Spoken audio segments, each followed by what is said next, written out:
follow me and watch me change my life. I'm Ellie, 26, and I decided to learn Blender and get into 3D art.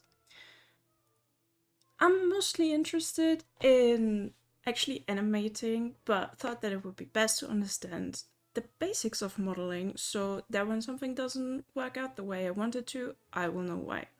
I've recently got recommended a ton of content about just doing the thing and decided to give it a try. This video is me documenting this. It is also part of doing the thing because instead of doing it by my lonesome in an empty room, I get to share my experience with people who need the motivation to do the same, or who might need the motivation. The initial video that I saw was pretty much about people not starting something because they're scared of failure, and then they put it off, and instead of ever starting, they are preparing for another 6 months and they really want to get it perfect the first time. And that's like really getting in your own way and getting in your own head. So I decided, yep, I will follow this guy's advice, and if I end up somewhere in 6 months, that's great. If not, then hey, I've gained an experience. Either way, I will have learned something, and I will get to do what I'm having fun with, I guess. So yeah, in the background, I'm just following a Blender tutorial by a Blender guru. It's like the first thing that you find every single time when you type in, oh, how to learn Blender tutorial and stuff. You will see the donut everywhere, and that says news tutorial for 2026. And yeah, I'm just following that step by step. I have it on in the background as I am working, and sometimes you will see me pause because I'm watching the video and then I execute what he's explaining and really like play around with what he's showing, use the different shortcuts that he is explaining. So I get like a really good understanding and feeling for the program itself. Sometimes I try out things that I just see, as you just saw on the screen. Keep the straight edges. He didn't talk about this in his tutorial. I just saw the button and I thought, hey, I'm just gonna click it, and if something dramatically changes, I will know what that does, so I can later use it. I'm very much a learning by doing and visual learner rather than learning by text. So yeah, we'll pretty much just play around and not sit somewhere and read a text for like 5 hours. Yeah, I've never actually recorded videos, so this is all just very new to me. I've streamed a little bit, playing games and stuff like that, but this is very different from recording or streaming for games. Actually sitting here and trying to follow a rough script that I have in my head. I scripted out the introduction and everything. After that, so basically after the first 30 seconds or so, is gonna be just me rambling on for 12 minutes. It will probably change over time once I have a better idea of what I want to talk about in those videos. Do I just want to explain what I am doing on the screen, or do I just let it run and talk about things that pop into my head, which there's a lot of. But yeah, right now I'm just trying things out, see how it goes. So in the background, I've just created a mug, also following the tutorial, and he's just kind of like showing the shortcut for moving objects around. So I'm just playing around with that. There's like different options to move things, free move or move along axes. Everything is a shortcut in this program apparently, which can be super nice, but it's super annoying in the beginning when you're like not used to it at all. Which some of them, like most people who work a lot with computers, are like Control Z, Control Y, Control C, Control V. But there's so many more, like G for grab, and then while you have a grab, you can press Z, Y, or X to move it along the axes, and there's tab to move from edit mode to the normal mode. It's a lot to learn in the beginning.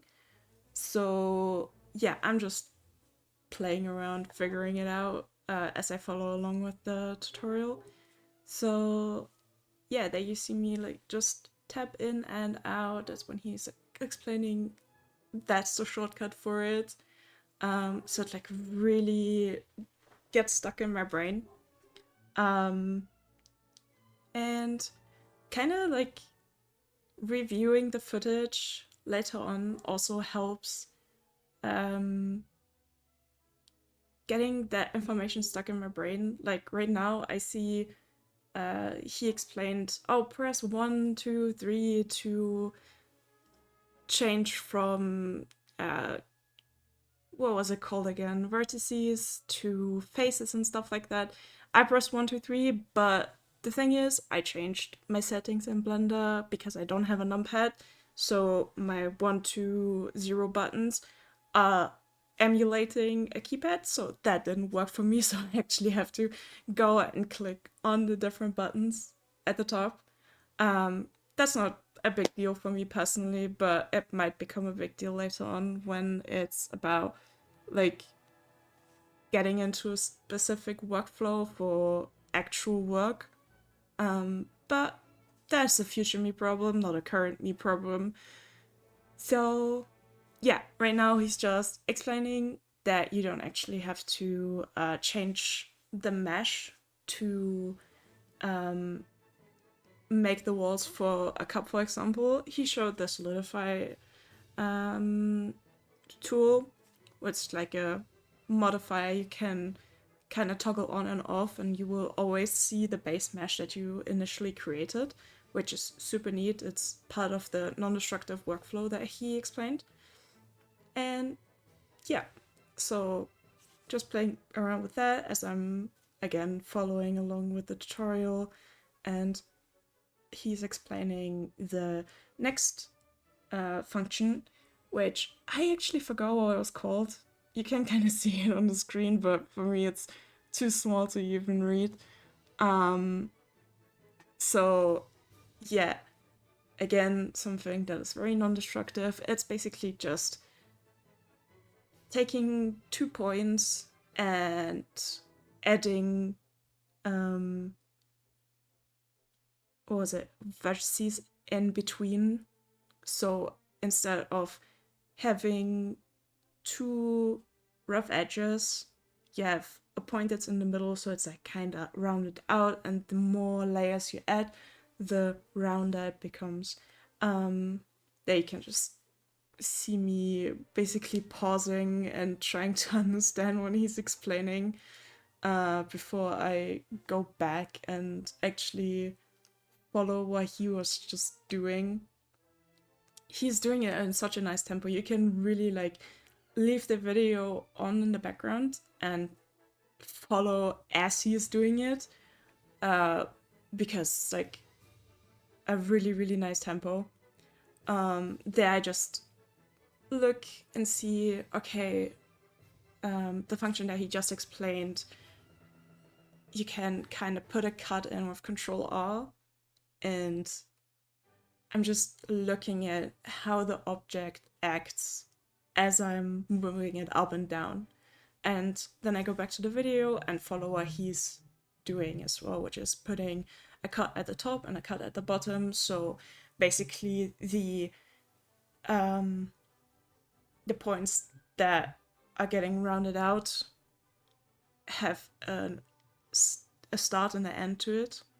So it looks more like a cup. And then at the very end, there's just like a star shape at the bottom, which it's at the bottom of the cup. It doesn't matter too much, but apparently star shapes are no bueno, so we're fixing that. And because the control R doesn't work in just like one phase, you have to press I, and I think it's called inset, and you have to like kind of inset another circle to make it more rounded out instead of this like star shape. So yeah, that's what I'm doing right here. And then I have the base for the cup and the base for the donut, and the first part of the tutorial's already done, which is like super nice. It feels kind of cool having like the base of something already created, even though I worked with Blender for like 30 minutes at that point. Um, but yeah, at this point, I'm saving the file because the first part is actually over, and I thought it's a good point to take a break and edit the first video, which is what I'm doing right now. And then I'm gonna upload it, and tomorrow I'm gonna work on part 2 and see how much of the knowledge actually stuck with me and how much I'm gonna be lost. But yeah, maybe follow along.